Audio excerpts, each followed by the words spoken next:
सो दोस्तों welcome to money stocks. तो इस वीडियो के अंदर हम लोग बात करने वाले हैं मल्टीपल स्टॉक्स के बारे में। तो चलिए सबसे पहले हम लोग बात करेंगे ट्राइडेंट के बारे में। तो ट्राइडेंट का अगर आप आज का परफॉर्मेंस अगर आप देखोगे तो ड्यूरिंग द मार्केट ट्राइडेंट के अंदर एक दिन में 14% तक की तेज़ी हमें नज़र आ रही है। और वो सब समझ सकते हो, जो लोग इस चैनल को फॉलो करते हैं उन लोगों को पता होगा कि ट्राइडेंट इस कंपनी को लेके हम लोग कितना ज़्यादा बुलिश थे। उसके साथ साथ कहीं ना कहीं हमने किस पॉइंट रेंज के उस आसपास खरीदा था, 37 रुपीज़ के आसपास हमने खरीदा था।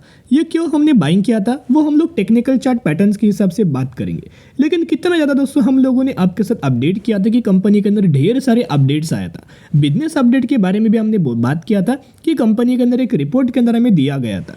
वो रिपोर्ट हमें टेक्सटाइल मिनिस्ट्री के द्वारा हमें दिया गया था। उस रिपोर्ट के अंदर क्लियर कट मेंशन था कि अभी तो हमें प्रॉब्लम नज़र आई है, लेकिन आने वाले फ्यूचर में एक्सपोर्ट सेगमेंट के अंदर जो डिमांड है वो बहुत ज़्यादा बढ़ने वाली है। फॉर एग्जांपल अगर करंटली एक्सपोर्ट सेगमेंट के अंदर अगर 15% तक का रेवेन्यूज अगर हम लोग जनरेट कर रहे हैं ना, वही बढ़ के 2030 तक 50% के आसपास हम लोग एक्सपोर्ट सेगमेंट से रेवेन्यूज जनरेट कर पाएंगे। और इनके अंदर सबसे ज़्यादा जो कंपनी एक्सपोर्ट करता है टेक्सटाइल के अंदर, उस कंपनी का नाम है ट्राइडेंट। तो आप समझ सकते हो। और ट्राइडेंट के अंदर इतना हमें गिरावट क्यों हुआ था। बेसिकली 70 रुपये की कंपनी एक समय ट्रेड कर रहा था और गिरते गिरते कंपनी 25 रुपये के आसपास आ चुका था। और फिर 25 रुपये की कंपनी के द्वारा अगर आप देखोगे तो 47 रुपीज़ के आसपास हमें प्राइस चल रहा है। ये गिरावट एक रीजन की वजह से हुआ था। मैंने कई बार आपके साथ शेयर किया था कि बेसिकली ये गिरावट क्यों हुआ था। जो हमें बीच बीच में क्या हुआ था ना, जो रॉ मटेरियल के जो प्राइजेस है, जो कि ट्राइडेंट को या फिर दूसरी टेक्सटाइल कंपनी को बाहर से दोस्तों इंपोर्ट करना पड़ता है।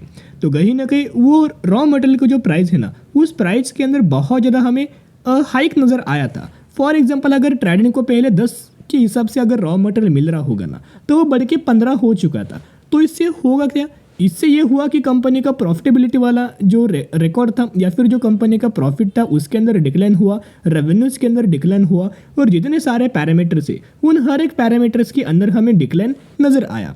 कहीं ना कहीं यही रीजंस की वजह से हमें ट्राइडेंट के अंदर गिरावट हुआ था। लेकिन हमने ये भी बात आपके साथ शेयर किया था, जितना पहले प्रॉब्लम था ना रॉ मटेरियल का, वो अभी धीरे धीरे करके हमें सॉल्व हो रहा है। तो जैसे जैसे प्रॉब्लम सॉल्व आएगा वैसे वैसे कंपनी के अंदर तेजी आएगी। और उसके रिजल्ट्स आप यहाँ देख सकते हो, एक दिन में 14 से 15% तक की तेजी नजर आ चुकी है। और जिस प्राइस रेंज के आसपास हमने खरीदारी किया था ना, जिस प्राइस रेंज के आसपास हमने खरीदारी किया था 37 रुपीज़ के हिसाब से, वहां से लेके करंट प्राइस तक अगर आप कंपेयर करेंगे तो ऑलमोस्ट यहाँ तो ऐसे 27% दिखा रहा है। लेकिन हमको करंटली पोर्टफोलियो के अंदर 23 से लेकर 22% के आसपास हमें रिटर्न मिल रहा है। तो अगर कोई भी कंपनी दोस्तों इतना फास्ट हमें अगर रिटर्न देती है ना, तो आप समझ सकते हो कि आप बहुत ज़्यादा लकी हो। क्योंकि साल में दोस्तों टारगेट ये होता है कि कंपनी का ऐसा परफॉर्मेंस होता है कि 25 से 30% के हिसाब से अगर लोगों को रिटर्न मिलता है ना, तो ये बहुत बड़ी बात होती है। और अच्छी कंपनी अगर रिटर्न देता है तो ये बहुत ही अच्छी खासी बात है। तो कहीं ना कहीं ट्राइडेंट के अंदर बहुत अच्छे खासा रैली नजर आ रहा है। तो बेसिकली अभी हम आ चुके अपडेट्स के ऊपर। देखिएगा दोस्तों, अगर हम लोग खुद एनालिसिस करते हैं ना, हम लोग टेक्निकल एनालिसिस करते हैं, कंपनी के फंडामेंटल एनालिसिस करते या फिर कंपनी का बिजनेस के बारे में स्टडी करते हैं ना, तो इससे पहले यानी कि एनालिस्ट बाइंग रिकमेंडेशन से पहले हम लोग अच्छे खासा समझ जाते हैं कि अगर हम लोग खुद जाकर दोस्तों कोई भी कंपनी के अंदर पर्सनली स्टडी करते हैं ना, तो एक बहुत ही एक्स्ट्रा ऑर्डिनरी हमें कॉन्फिडेंस जनरेट होता है। लेकिन जब तेजी आने के बाद हमें सभी ब्रोकरेज फर्म बुलिश नजर आते हैं कुछ कंपनी के ऊपर, और उसके बाद उनके द्वारा हमें टारगेट दिया जाता है। ये अपडेट्स अगर आप देखोगे तो आज ही के दिन का ये अपडेट्स है।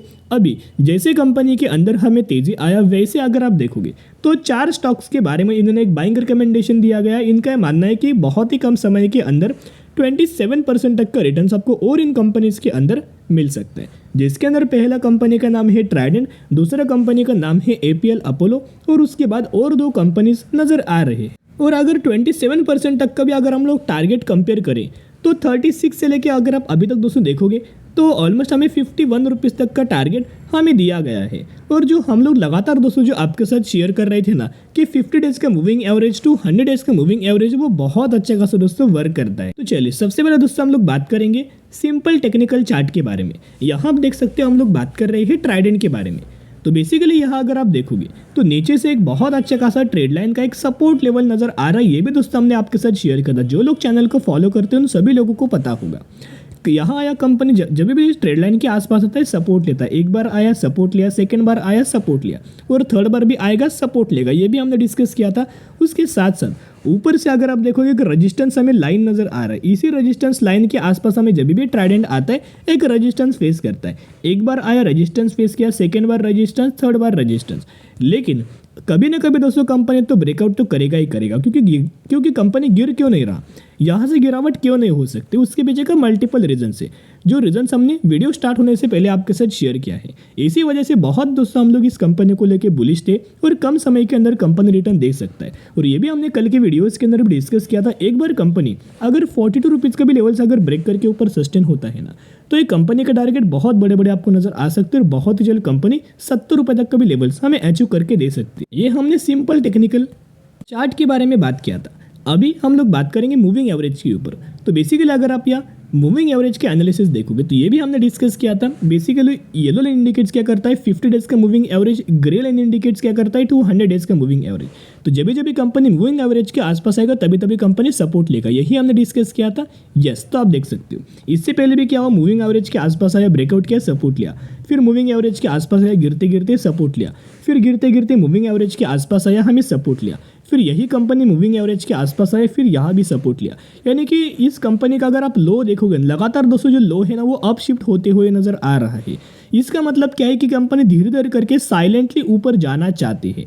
तो यहाँ आप देख सकते हो कितना शानदार तरीके से, इस तरीके से दोस्तों अगर आप स्टडी करते हैं ना तो बहुत अच्छे खासा आपको रिटर्न्स मिल जाता है। देख सकते हो बहुत ही कम समय के अंदर 5 दिनों में कंपनी के द्वारा हमें ऑलमोस्ट 20 से 25% तक का रिटर्न्स मिल चुका है। तो ट्राइडेंट के अंदर एक ही बात मैं आपके साथ शेयर करना चाहूंगा, जब भी कंपनी डिप्स के अंदर मिले, गिरावट के अंदर मिले, खरीदारी करने का अच्छा खासा मौका है। अगर आपने ट्राइडेंट इस कंपनी को खरीदारी किया है ना दोस्तों, तो आप मुझे कमेंट सेक्शन के अंदर बताना कि रिसेंटली किन किन लोगों ने कौन से प्राइस रेंज के आसपास खरीदारी किया है, कितने शेयर्स आपके पास है, और क्या आप इस कंपनी को क्या टारगेट लेके चल रहे हैं, और कितना टाइम फ्रेम में ये टारगेट अचीव हो सकता है। चलिए अभी हम बात करेंगे अगली कंपनी के बारे में जिसका नाम है इन्फोसिस। जहां आज के दिन आपको पता है कि मार्केट के अंदर इतना ज़्यादा बियरिश मूव नजर आया था, यानी कि लगातार दोस्तों मार्केट के अंदर हमें आज के दिन गिरावट नजर आया। इतना ज़्यादा गिरावट वाले माहौल के अंदर कोई भी कंपनी अगर होगा ना तो वो गिरेगा।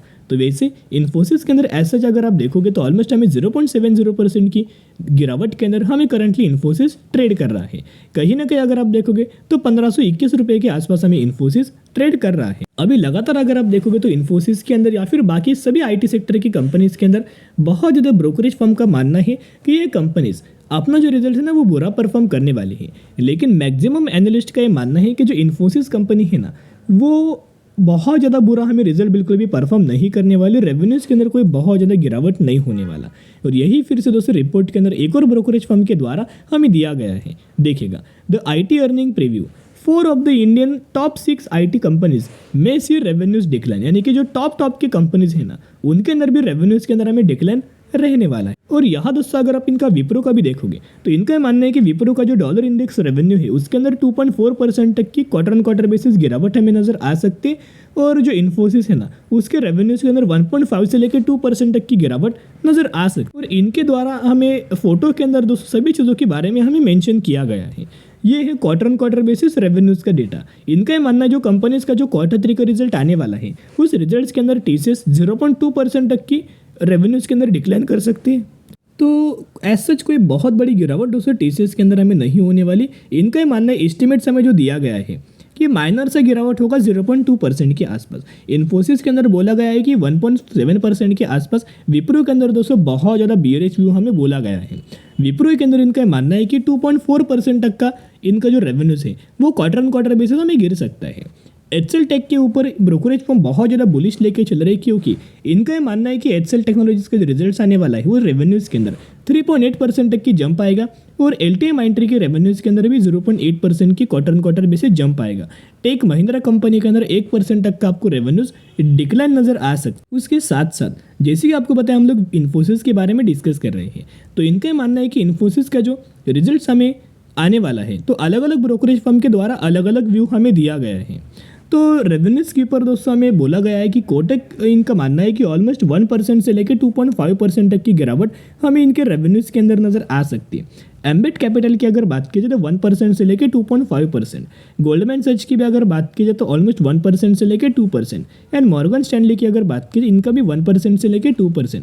तो कहीं ना कहीं अगर आप देखोगे 1% से लेकर 2% तक का हमें रेवेन्यूज का फॉल इन्फोसिस के अंदर नजर आ सकता है। लेकिन दोस्तों कल की वीडियोस के अंदर भी हमने डिस्कस किया था, कल के दिन भी एक रिपोर्ट हमें नजर आया था, उसके अंदर भी बोला गया था कि कोई बहुत बड़ी गिरावट हमें नहीं होने वाली, इन्फोसिस के रेवेन्यूज के अंदर कोई बहुत बड़ा डिप्स नहीं होने वाला, एक माइनर सा हमें डिप्स नजर आ सकता है। तो जिसके द्वारा ब्रोकरेज फर्म इन्फोसिस इस कंपनी को लेके बहुत ज़्यादा बुलिश व्यू रख रहे हैं।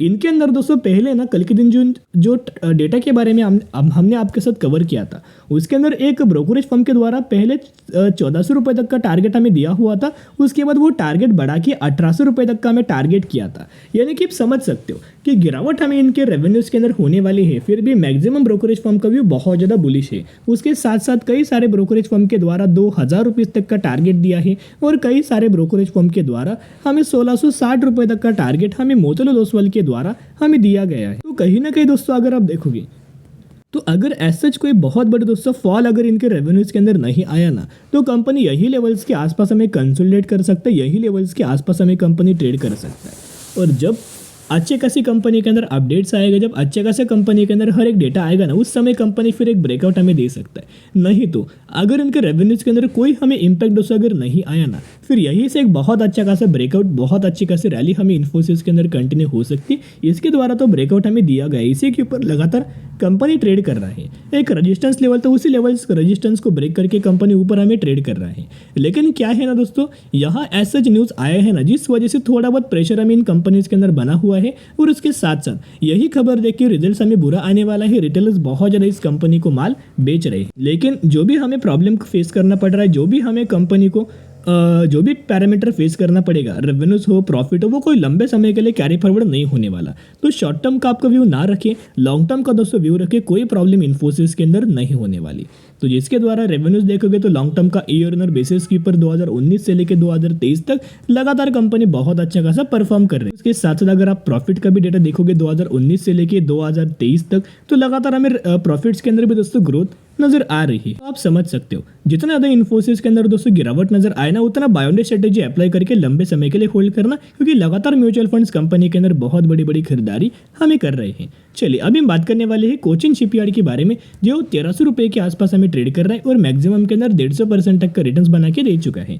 ये वही कंपनी है, रिसेंटली कंपनी ने 1:2 रेशियो का स्प्लिट का अनाउंसमेंट किया है, यानी कि एक के बदले 2 शेयर आपको मिलने वाले हैं। तो जरूर कंपनी के बारे में स्टडी करना, एनालिसिस करना। कंपनी बहुत अच्छा है, डिफेंस सेगमेंट से कंपनी बिलोंग करता है, फंडामेंटली कंपनी बहुत ज़्यादा स्ट्रॉन्ग है, तो जरूर कंपनी के बारे में स्टडी कर सकते हो। तो चलिए आज के लिए इतना ही। अगर आपको ये वीडियो पसंद आए तो जरूर वीडियो को लाइक और चैनल को सब्सक्राइब कर सकते हो। फिर मिलेंगे, बाय।